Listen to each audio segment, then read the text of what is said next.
Hello, everyone. I'm Gemma Star, and welcome to another episode of Man Speak. Man Speak is an offshoot to our Heart Warrior series where some of our Heart Warriors come back and have a whole nother conversation on a subject that they've chosen that is particularly close to their heart and that they are embodied in, full of wisdom in, and able to have a nice chat about with me.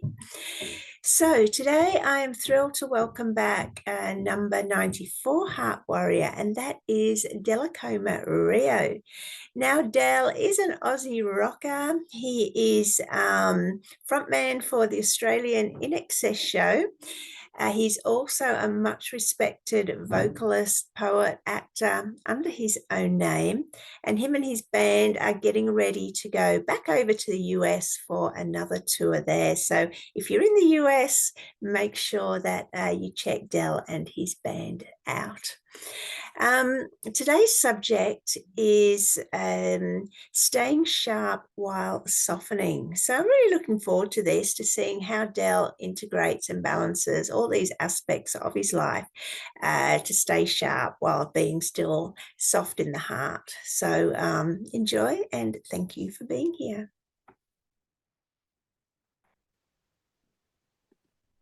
Hello, Del. Welcome back. Heart Warrior number 94. How are you? I'm doing quite well, thank you. Thanks for having me back. Oh, my pleasure. What have you been up to? Because I see you all over the country doing your gigs. Do you like fly out for a weekend and then come back home Yeah, during the week? yeah. So the way that we do it, you'll fly out pretty much the morning of the gig, and then you fly in the morning after the last one. So in the middle of a pretty hectic schedule at the moment. Last weekend was I was recording a new track in Sydney on the Thursday, and then I had a show with the INXS band on the Friday, and then I had a different show on the Saturday, and then flew in Sunday, and then this weekend I'm back in Sydney for 3 more shows with the INXS show, Thursday, Friday, Saturday. So When are you coming back to do the show in Noosa? actually, we just booked it, so I think it's March. It's either March or April. Oh, cool. I'll make sure I get center front. Yeah, do it. Awesome. All right. Well, let's get into it. Del, the subject you've chosen for today is staying sharp while softening. So what does that mean, and why did you choose that? Well, it's the idea, I think, of I feel like there's a dichotomy amongst men, and I can only speak as a man because I have no experience as a woman, but so it could be something in women as well, but I don't know. But often you've got, men that can be very rigid, and very harsh almost, but they're often the ones that are good at providing, and they have a strong stance, so where they are all the time. The downside often, if their partners and people in their life will say maybe they're not very romantic or they're not very thoughtful, but you always know exactly where they are. They're the people you want to go to battle with because you know that they'll take a bullet for you and that sort of thing.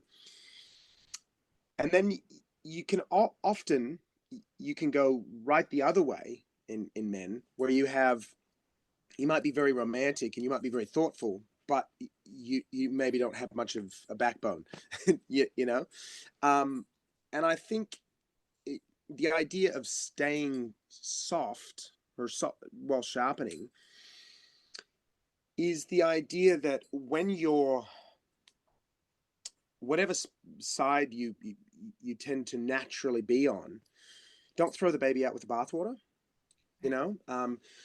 Keeping the things that are good about whatever side you happen to be on, but trying to get more in the middle, because as we all know, you look right throughout nature. If you get too much sun, you get sunburnt.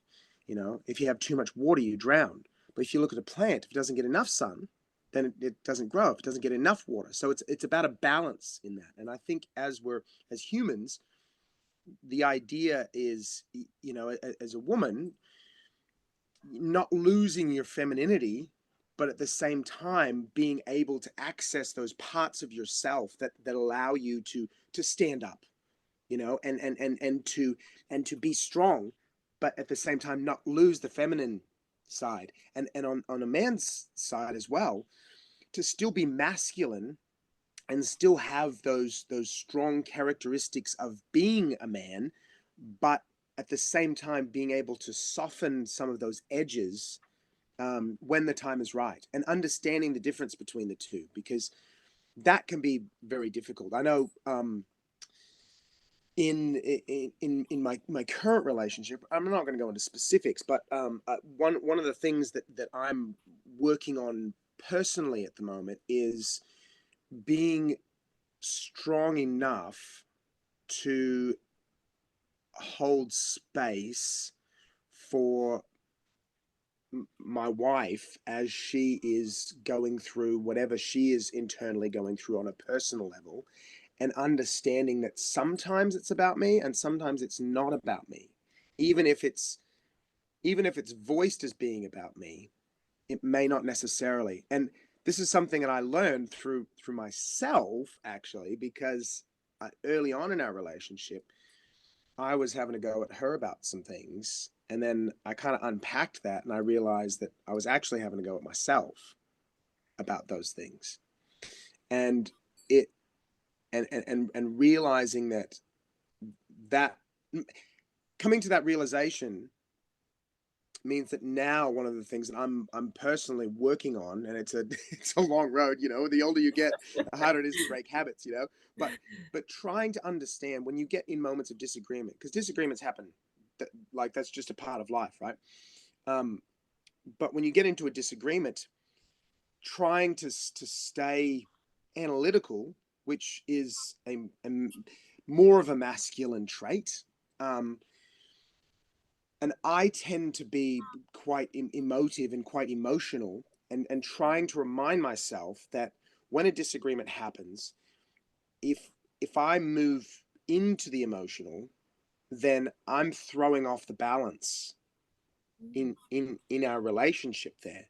And it doesn't mean that I can't be emotional, because that is important, but it's about understanding, and this is just where I'm at the moment. I may change tomorrow, but where I'm at the moment, trying to keep myself in the analytical and breaking down the facts as they are, and save my emotions for another time when I can express them, rather than in the heat of a disagreement. And to me, if I can do that, that's the softness and the sharpening up of becoming better at just being a human, and more balanced as a human, but also not losing either side. Because if I end up going fully into the emotional, which is quite easy, you know, and especially, you know, with intimate partners, they see every side of you, and that's when you feel the most comfortable, which means that sometimes we can all be a little bit lazy, but sometimes it's not even about being lazy. It's just about the fact that you feel comfortable to express, and so you do. And sometimes that can mean that you don't do it as tactfully as perhaps you should, and you can forget about that. So coming back to what was your initial question? What does it mean? Yeah, staying sharp. You know, you don't want to lose who you are in amongst all of the work that you're doing, because you are who you are, and you want to refine that. You don't want to become something that you're not, because then that new person that you become is going to be based on a lie. You want the new person that you become to be like a butterfly coming out, you know, from the cocoon. You don't want it to be, oh, suddenly I'm this person that I don't recognize anymore, and I don't know where the foundation lies. You want the foundation to be based on who you are and who you've always been, but you just want to refine it in the same way that a sculptor, you know, looks at a big chunk of rock and goes, there's something in there. I've just got to take away some pieces, and then it will present itself. This is amazing, Del, and something that everyone can relate to, because we've all been in those situations where the emotions got the better of us. And as you said, if both parties are being emotional, it usually doesn't get very far, right? Because then it just blows out of control. And then for the man to take what is loosely referred to as the masculine pole, as you said, being analytical and grounded, not getting into that emotional state until he gives himself permission to later, that also grounds her. And do you find implementing these tactics helps your wife to calm down quicker and feel 100%? Yeah. And it's not, I don't want it to all be inferred there that I'm saying, that being emotional is wrong or bad, because it's not. It's just that I think the masculine is naturally more analytical and the feminine is more emotional. And I think when you are grounded and centered in your masculine and feminine, just naturally the feminine is going to bring up the emotions and the feeling side of things that needs to be dealt with. But if both parties are leaning into the emotional, then it's very difficult to not get sidetracked, because once you get into that emotional space, you can start to say things that are not actually grounded in anything. Right. And once you do that, it's very easy to hurt somebody without really meaning to, because you're being a lot more loose. Your emotional words are not literal words. And that's something that I think is often lost, is, in fights, or disagreements, between especially intimate couples. Often you'll say hurtful words, and it's not. I think when you unpack it, sometimes it comes from a place of pain or hurt on the part of the person who said that. And we've all been there. I've done my fair share of that. And you unpack it and you go back, I said that because I was really speaking to myself, or you're trying to protect a part of yourself. You feel really vulnerable. But I think another side that's often not talked about is the fact that emotions are not rational. So I think that you have to understand that words that are said out of emotion, it's almost like dreams, where dreams are often not literal. They hold a place to give you a feeling of what it's trying to get across. And it's the same way when you get in disagreements. Often what is said is as hard as it is to take that on board at the time. A lot of times those hurtful words are not meant. Sometimes they are, but there's often the person who is, if they're said out of emotion, it's the first thing that represents that emotion that comes out. Can you give us? I'm really interested in this. So, what you referred to as emotional words? I mean, not from your personal experience, but can you give us some examples so we can really clarify this point of emotional words? Well, things like when you say, you always do this, or you never do this. What I've found is often the person that says that, if they really sit down and look at it, they don't mean that you do whatever it is every single time. But what they mean is that when you do that, it has a larger impact than when you don't do that, if that makes sense. Or, like, never, right? I'll use an example with my kids, right? We don't watch a whole lot of TV. And the other day my son said, "Oh, Dad, you never let us watch TV." And I said, "Well, that's not true."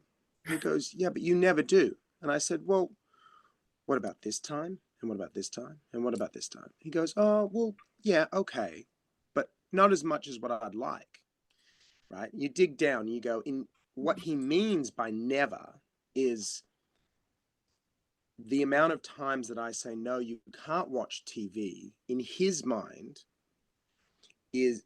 holds more value and more weight than the amount of times I say, yes, you can watch it. And I think that when you're in disagreements, words like always and never, and to a degree, even you know, such as you always do this or you never do this. I guess you'd call them pointing words. When you make a very specific direction, that's a two-way street as well.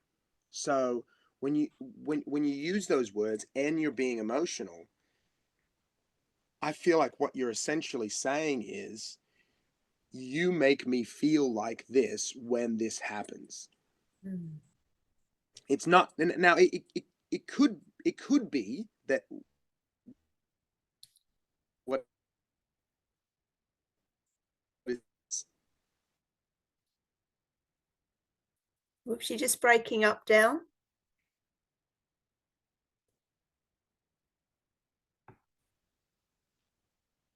And we're back, and we can't remember exactly what we were talking about. But, you know, I remember while you are talking about this, thinking, you know, you seem to have grasped this so well, but what, I'm sure it wasn't always this way. And what was it that, you know, got you on this line of actually understanding the dynamics of communication and you know, having you know, a good discussion, a loving agreement? Practice. Right.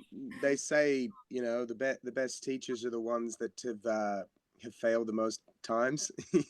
You know, I think, I mean, my undergrad degree is in human communication, and that doesn't necessarily mean anything. It just means that I've studied about it. But I think that that has underpinned some of those theories. Then when I'm able to look at things in practice, I can then go back and look at some of the theories or the studies, you know, that I have looked at in the past. I will say I think it's important to always look for ways that you can improve, and that is something that is constantly a source of improvement for me, because you can never master communication. And I think one of the most beautiful things about committed relationships and deep relationships is how it allows you to explore the depths of yourself, and it's often not very comfortable, but if you allow it to, you will unearth a lot of things that you can't get any other way. Yeah. And I remember speaking to, I think it was my sister, but I can't remember now. Before I entered into a relationship with my now wife, and she said, yeah, my sister, I'm pretty sure it was my sister. She said, you know, are you scared getting back into another long-term relationship? Because I have been married twice before. And I said, at this point, it's not so much a fear. It's more, I guess, trying to figure out whether I'm ready for what I know is coming. And by that, I mean the deep diving, because there's things that just come up, and it doesn't matter who you are with. If you are in a committed relationship, there is whatever's attracted you together. You are going to end up looking in a mirror, and you are going to see parts of yourself that you have never seen before through that person, and vice versa. They will see parts of themselves that they have never seen before. And it can come out as things that you end up thinking you don't like about that person, but what you realize is that that's the parts of you that you haven't recognized, or you haven't dealt with yet.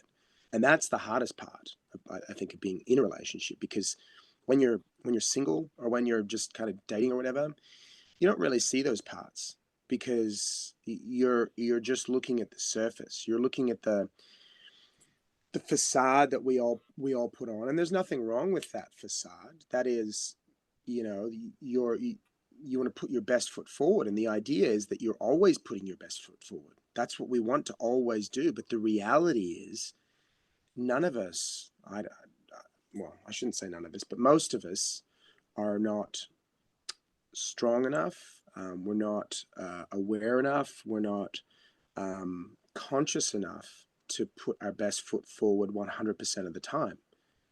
And you get varying degrees. Some people, you might have a half an hour of your best foot before your not so good foot comes down. Some people might have 2 hours. Some people might have 12 hours. But the reality is, we've all got different levels inside of us, and different things inside of us that we've reconciled, different things that we haven't reconciled. And some of those things just don't come out until you are around that right person. And it's not necessarily just romantic relationships. It's also friendships, that are deep and are intimate. Sometimes they bring out things in you, and you go, if you're aware of, and you're trying to be conscious of yourself and your responses, you can take a step back and go, why did I do that? Why did I react that way? Because when you're around people that you're not close to, you're a lot more aware of your responses, and you're a lot more aware of of what you say and how you act. But when you're around people that you're familiar with, and you're close to, and you're comfortable with, you kind of just go off your gut. You don't think about it. You just go, oh yeah, sure. Yeah. And that's why you tell your kids, you say please and thank you. Well, do they really need to thank a parent? Well, it's not for me. It's reminding them that even with those people they're most comfortable with, you need to give them the best. Right. Not just because the random stranger on the street, the person behind the counter at the coffee shop, the petrol station attendant, you say have a nice day to them, you say thank you to them. But often those people in our lives get the best of us, and the people that we've chosen to spend our lives with get the worst of us oftentimes. And the challenge is not, I don't think that the challenge is to take away the best of us from those peripheral people in our lives, but the challenge is to expand the best of us so that it encompasses the people that are close in our lives. And that takes a lot of work.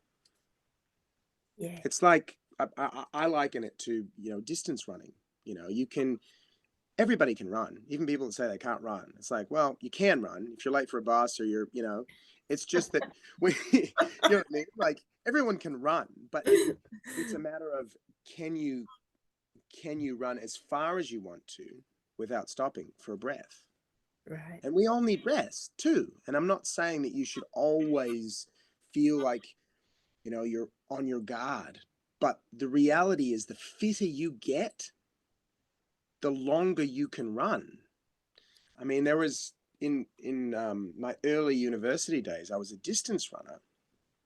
And Tuesdays were the day that coach, instead of doing training, he would just drive the whole cross-country team out to a town that was 20 kilometers away.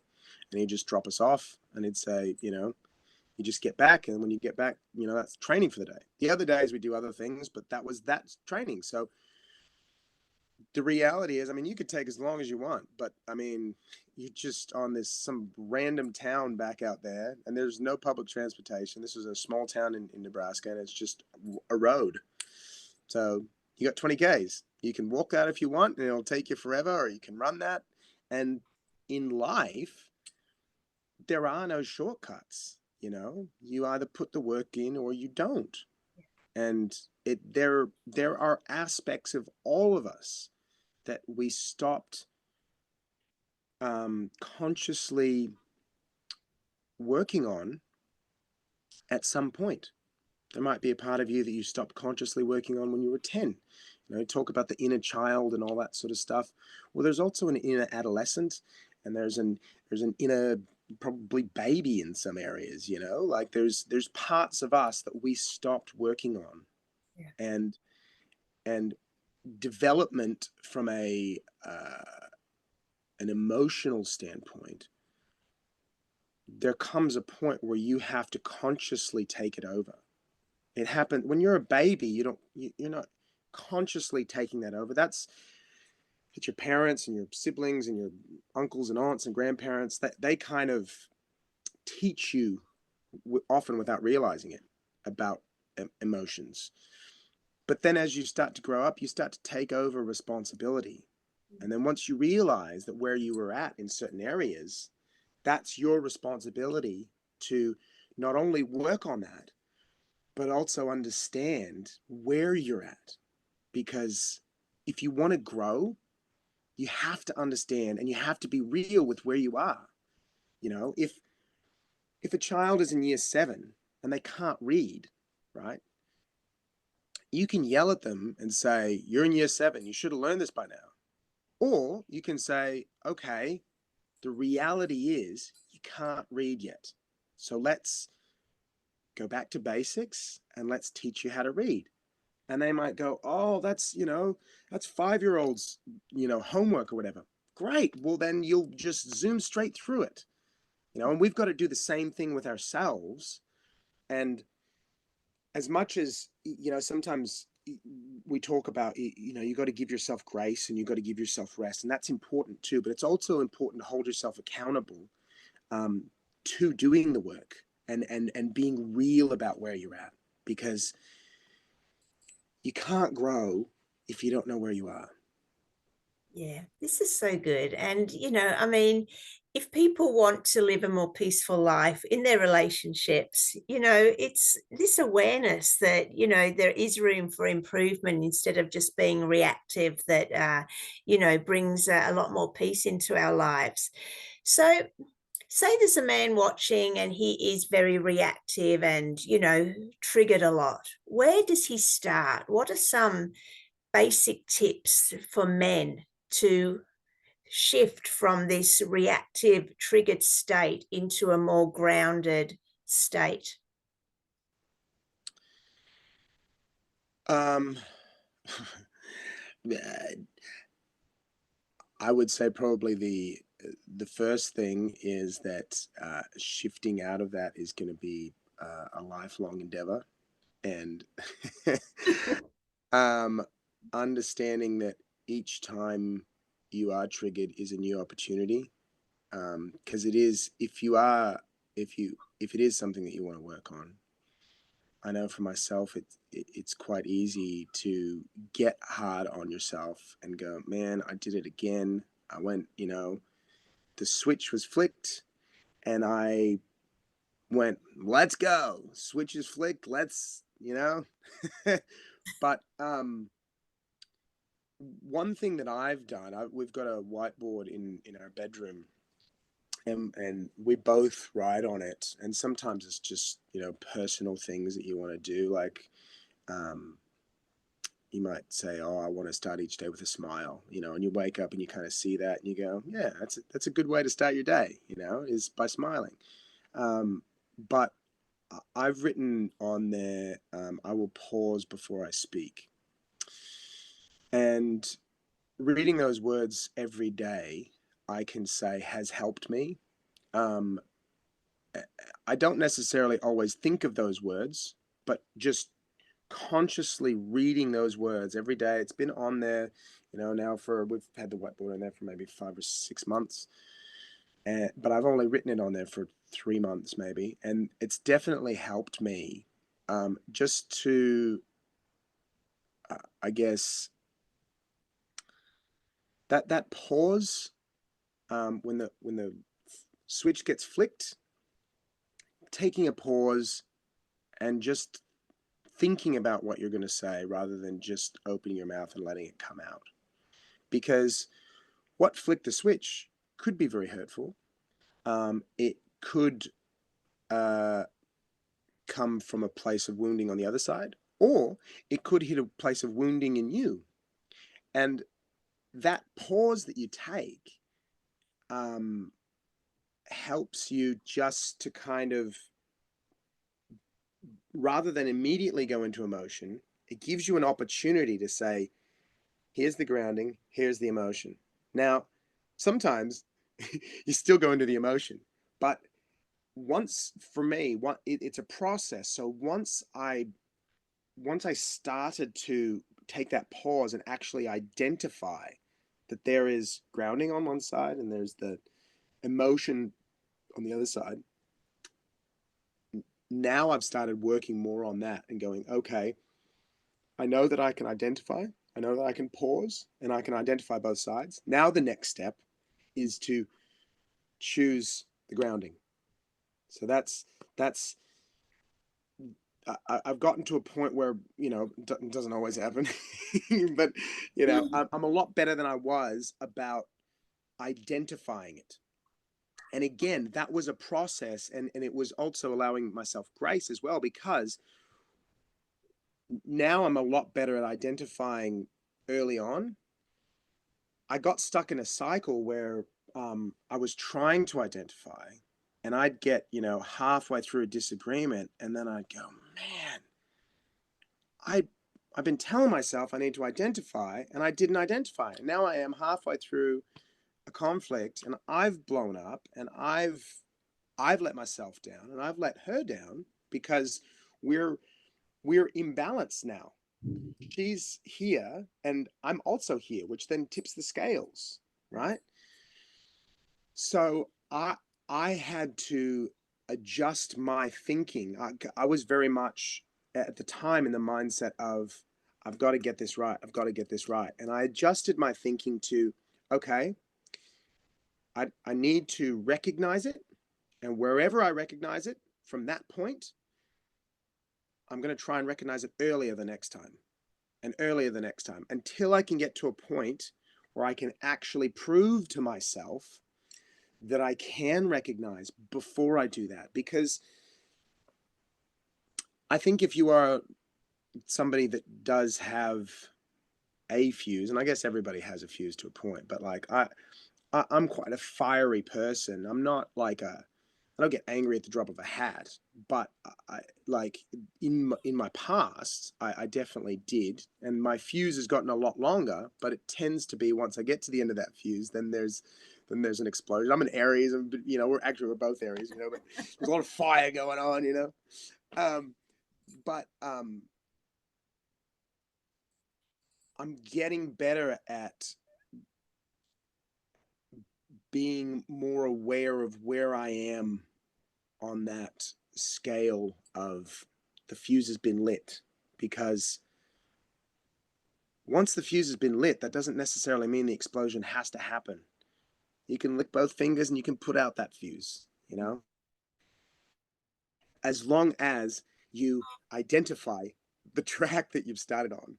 And there's been times where, I have identified and I've gone, I just need a timeout. I just need a timeout to breathe, and centering on your breath. There's massive fan of breath work. I mean, it's a bit cliche, but it is so true. If you focus on your breath, you can put yourself to sleep. You can stop being angry. You can, it's how I get through shows, being as energetic as I am, focusing on my breath. Each, identifying I need to sing a big note and I'm running around. So I need to take a breath at this specific point and hold it in so that I can then let it out. And translating that into everyday life is difficult. But yeah, as a man, if you were watching this and that is something that you want to work on, I would say write down a phrase that you think will help you, that you want to read every day. Mm. It might be, a pause before I speak. It might be take a breath. It might be remember that I love her, or, and it might sound super cheesy, but read it every day, because we become what we feed ourselves. And it's one thing to know something, and this is where I think the process of growing, we sometimes lose the fact that we're always growing, right? Because you kind of get out of adolescence and your body stops like growing in one way. We grow in other ways, but a lot of the growth that happens after adolescence is up here, or spiritually or emotionally. And we kind of forget a lot of times that when we're growing, when we're younger, you're constantly being inundated with all sorts of stuff. You've got your parents trying to make sure that you're getting fed, healthy stuff. You're in school, you're, with your friends. So you're learning about all these things. And as you grow into adulthood, we think about the food that we eat and we think about the exercise, but it's also about what are you nourishing yourself with on an emotional level? Because you might know something, but knowing and putting it into practice is totally different. So if you want to be a certain way, then you have to be doing something daily to get there. Yeah, so true. Del, we've been talking mainly about, the dynamics between men and women, the masculine and the feminine. What about disagreements between men? I find, generally speaking, disagreements between men, there's the old adage that, men will just, go out back, throw a couple punches and then it's all good. And it sounds very old school, and very, almost caveman. But I think the reality is that men do deal with a lot more of their problems physically. And the challenge is it's hard for men to talk stuff out if you got a disagreement with a man. So I think the way around that, because I'm not suggesting you go and have a punch on with somebody you got a disagreement with, but on that note, it is, I've seen it myself. I've never done it, but I've seen it myself with mates that have had a real disagreement. They've had they punched on, and then suddenly they're mates again. And you go, what? Like, but it's that I think men get their aggression and they move their emotions physically. I have no statistics to back this up, but just an observation. I feel like men, they move. They're more likely to move those emotions physically than they are in other ways. And so the challenge is to find a positive way of moving those emotions physically. So it might be, women might go, all right, let's go out for lunch and sort it out between us. They'll talk it out. Guys often need some sort of a physical activity, if you will, to shift those emotions. So I would say, go to a driving range together, or go rock climbing together, or go play a game of basketball together. Generally speaking, once you've had a bit of push and shove, or you've exerted some energy, those emotions start to come out and you can talk about things a little bit easier than just sitting down and having lunch. Yeah, that makes sense. That's great.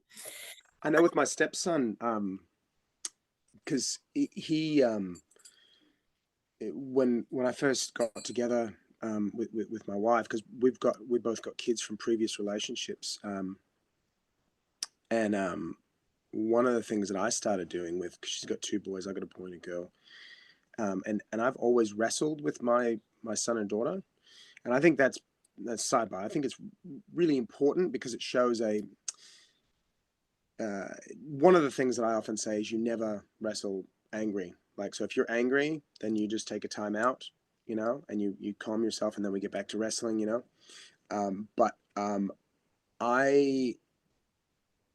there would be times, when he was dealing with, another man in his mum's life and stuff like that, that he would want to wrestle. And I could tell when he really just needed to, and there would be times that he needed to get that aggression out, and I could definitely feel he'd go a bit harder, But one of the things I used to say to him is, look, if you ever need to talk to me, I understand, I'm not your dad. I'm your stepdad. I'm never going to take the place of your dad, but I'm here for you. If you ever want to talk about anything, let me know. And if you ever just want to wrestle, right. And we did have a little bit of a breakthrough moment. I felt like it was probably a year ago where, he was struggling with some stuff, and one day he just said, he goes, "Del, can we wrestle?" And I was like, "Yeah." And he definitely needed to get out some aggression. But I thought that was a real good moment for him because the lesson, hopefully, that he learned out of that is you can move these feelings in a safe environment. And I think sometimes, and again, it's more often men than women, but it can be both genders. Sometimes men can get stuck at quite a young age where they don't know how to shift their emotions. And so then you end up in your 20s and 30s and 40s, and emotionally, you're kind of stuck at like 8 or 9 or 10, because your dad didn't know how to shift his emotions, and your mum helped you up until that sort of 8 or 9 or 10, but you reach an age as a boy where you start looking to your dad more for certain things. You stop, your dad's the one that you start looking to, because as you start growing, you realize that you're a man and your dad's a man, and you start looking subconsciously more to how he deals with things. And historically speaking, and I can only speak in my experience and my observation in Western culture, but it's been more difficult for men to shift their emotions, which then means if you go across a timeline of generations, if you're not learning it from your dad, then it's up to you to learn it. And if you don't learn it, then you pass that along to your son, and they pass it on to their son, and they pass it on to their son. So there's a lot of men out there that don't, that they get to their 20s, 30s, 40s, 50s, 60s, and they're still emotionally dealing with things at a very juvenile level. And even once you become aware of that, there can be the, I guess, tendency to just not want to deal with it, because you don't deal with it well, but you don't know how to fix it. So if you don't know how to fix it, often you just leave it. That's a very man thing to do. I don't know how to fix it, so I'm just going to leave it. It's not hurting anyone over there, so we'll just kind of... This is great. So let's get into the softening part. What do men need to be in this equilibrium of being able to be as soft as they want in their hearts, but also to be as sharp as they want? With, with each man, as you said, there's a varying balance and harmony. What do us women need to do to be able to give the man the environment that, brings out the best of him? I think communicating respect and trust. I mean, there can be sometimes a tendency, especially if you're in a long-term relationship, you know, that again, on both sides, you know, you kind of maybe, you know, the man, you know, he thinks his wife is beautiful, but maybe he doesn't tell her all the time because in his head, that's just a given, right? And the flip side is the woman may respect her husband or her partner or whatever, but sometimes the guy, I think having that verbally communicated, that I respect you, and I trust you, I think that goes a long way because intrinsically, the masculine is very much about problem solving, and if you have too many problems to solve, you can start feeling like a failure. You know, if you're not doing the dishes and you're not doing the laundry and you're not bringing in enough money and you're also not spending enough time at home and you're not doing this and you're not doing that, it can get very overwhelming. But from a feminine standpoint, understanding that the masculine wants to solve the problems, but they feel, if there's too many of them, they feel very overwhelmed. So what fills the masculine cup is knowing that they're respected, knowing that they're trusted. And it's like, I respect you and you are good at what you do. And I trust that you will solve these problems. That gives a foundation and an impetus for the masculine to do actually what he wants to do. Because the masculine, you break it down to a super caveman level, they want to puff their chest out and go, yeah, this is my castle. Yep, I'm the king of the realm, you know? You don't want to feel like you're a failure at everything.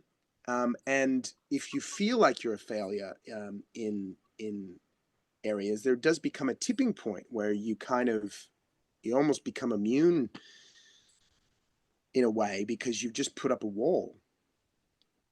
So if you want to soften and you want to help the softening process, communicating that, yeah, that trust and that respect will allow the masculine to have a lot more confidence. And when the masculine has more confidence, they're more likely to step into the role of problem solving in their own life. Yeah. I think. Because I think what happens when there isn't, when there's two wounded people together in an intimate relationship, if the man is overwhelmed and the woman sees him as not solving the problem, she'll take it upon herself to solve the problems, which then isn't showing respect to the masculine, right? Yeah. Is that how it works? Yeah, I would say that. I mean, I think there's you can feel quite worthless sometimes, and it's not a I know from you know that there have been a couple times in previous relationships where my partner was earning a lot more than I was, and I've got no issue with that.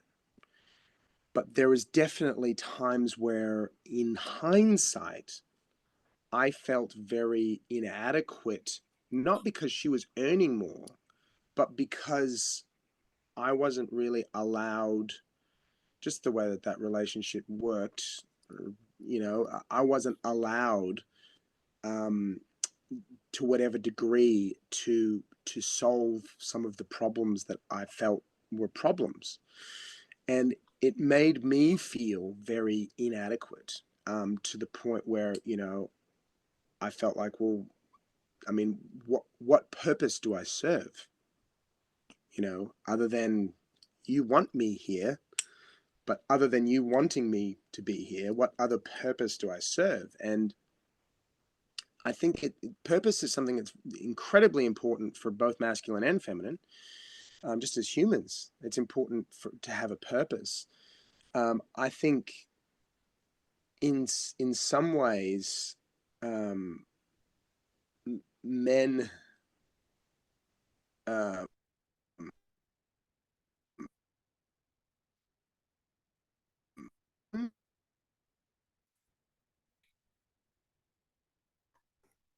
There, Del.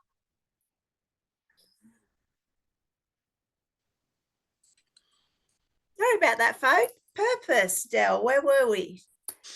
As humans, it's super important to have purpose, and I do think that for men, it's probably a little bit.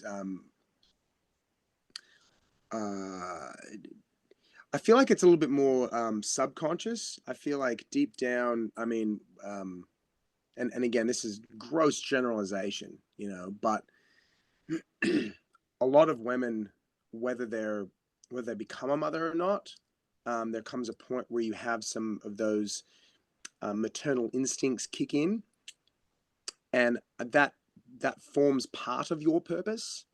And obviously there's other purposes out there, but and this is just my opinion, but I think because of that, for men, we've almost got to find the way through our purpose. And yes, you can become a father, and you can, and all that sort of stuff, and that becomes part of your purpose as well. But and again, just in observation, I find that for men, it's like this subconscious searching for what I want to do, and women have that as well. But in observation, it's a different way of doing that, I guess. And my wife's still, I mean, she's worked in the same job for 18 years, but she's still wondering what she wants to do with her life, you know? When she grows up, like we all still growing up. So, Del, you've got 4 kids between you. So how do you balance this staying sharp with softness when in any household with 4 kids, there's loads of decisions to be made. There's a bit of conflict. There's, you know, between the kids. How do you manage your world? A shift that I had to make was I had to start getting up 45 minutes to an hour before the kids got up, and I'm not a morning person. I can do it, but some people just wake up and they're instantly awake. It takes me kind of like an old motor. Once I'm going, I can go for, you know, a long time. And but when I first wake up, I'm not grumpy or cranky. It just takes a while for me to kind of roll into my day. And I just had to put my big boy pants on, because when we first kind of had all 4 together, I wasn't coping very well. I wasn't, and when I say that, there would come a point in the day where I just wasn't responding the way that I wanted to respond. I wasn't in control of my emotions. I wasn't in control of my responses. And I was realizing that I wasn't as emotionally fit as I wanted.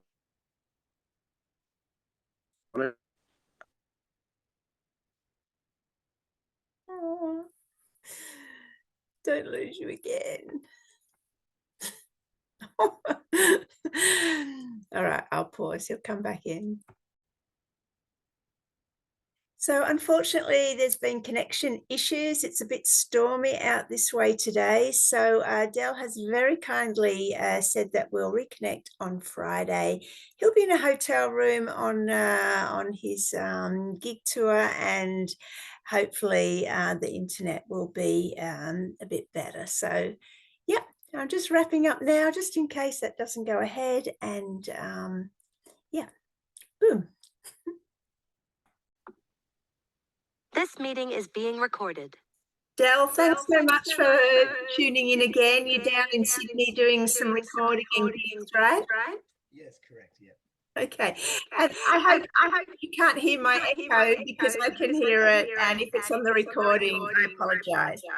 So Del was talking about how he integrates in his life the sharpness with the softness with a family of 4 kids, young kids. How old are the kids?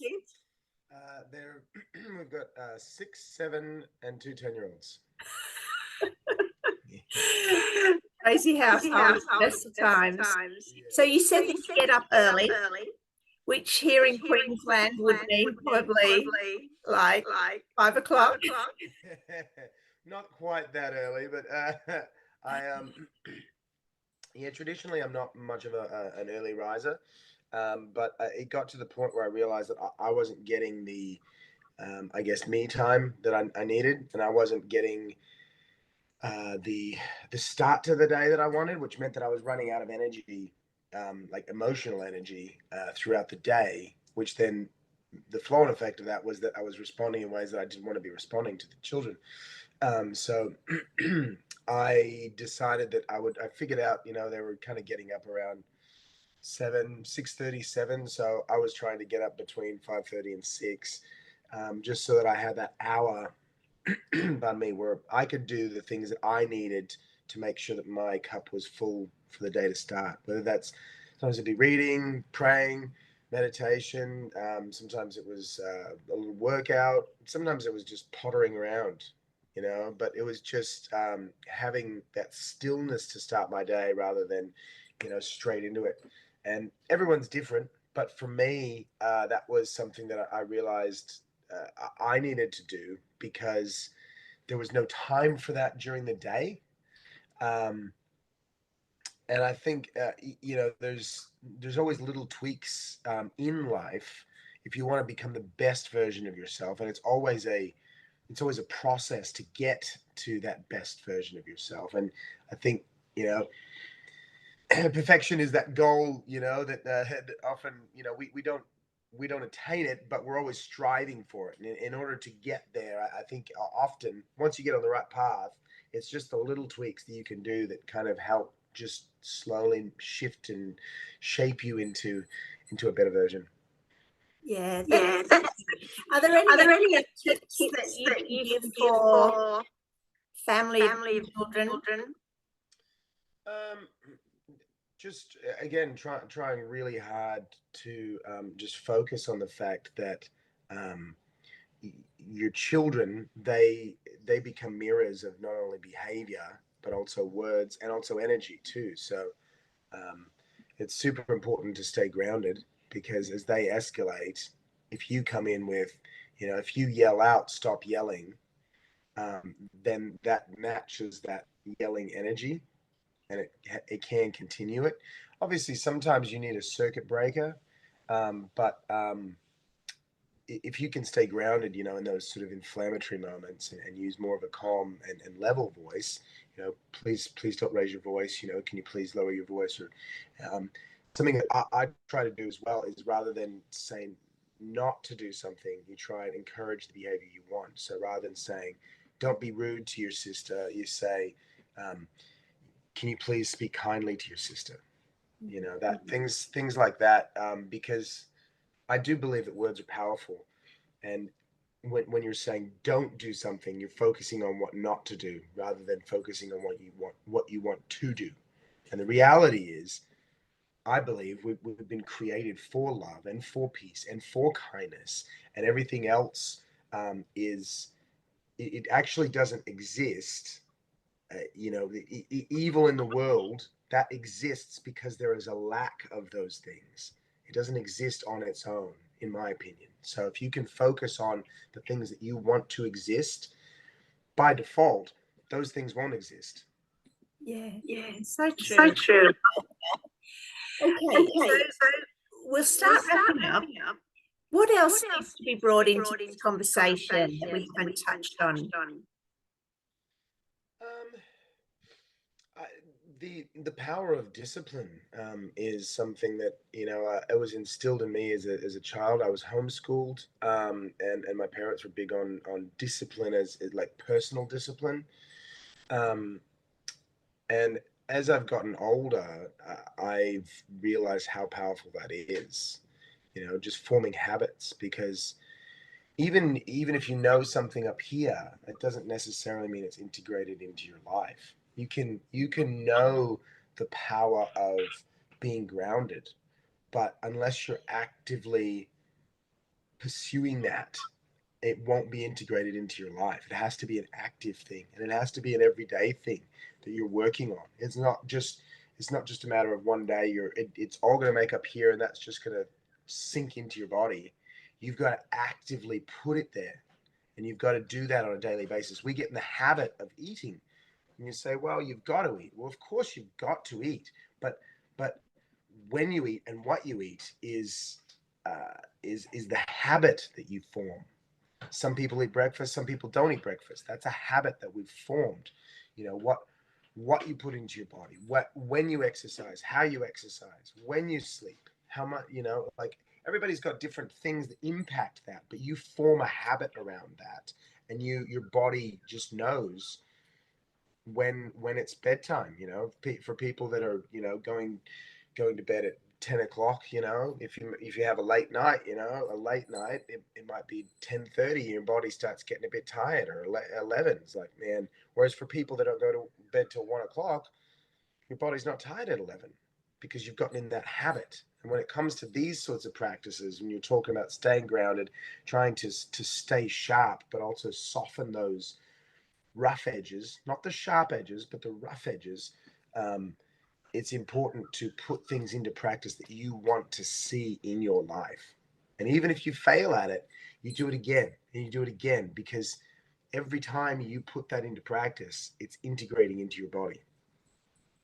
Love it. Love it, Deb. Such good advice. Thank you. All right, so to wrap up, because I know you're pushed for time, you very kindly reconnected today. What are your plans today? You got a gig tonight and studio? Yeah. We just had a show last night, and then we'll wrap up with shows over this weekend. We've got a full 3 days over this weekend, and then we're back home for a few days, and then off again next weekend. And tell us about the US tour that's upcoming. Yeah, so that'll be the first time in 5 years that I've toured over there with my original band. So that's really exciting. I've got my brother playing with me for the first time as well, which is very, very exciting. He's going to be playing keyboards and guitar over there. So it's just a short 2-week tour, but it's going to be a lot of fun. And do you have the locations? Because there's a lot of US people that watch this. Yeah, we'll be playing Milwaukee and Two Rivers in Wisconsin. We'll also be playing Topeka, Kansas, Lincoln, Nebraska, and Rochester, New York, which includes we're going to be interviewed on Good Morning America over there too. So it's going to be pretty cool. Amazing. And where can people find you in touch with what you're up to? Dellacóma.com and on Facebook.com/Dellacóma. Okay, I'll put links below. All right. Thanks so much, Del. Have a great time in Sydney, and hopefully I'll see you in person in March when you're back in Noosa on stage. Absolutely. Thank you so much for having me. All right. Thanks, Del. Bye. Thanks everyone for watching. I apologize if there was an echo on that. It's not here now, so all good. And I'll be back in another couple of days with another episode of Man Speak.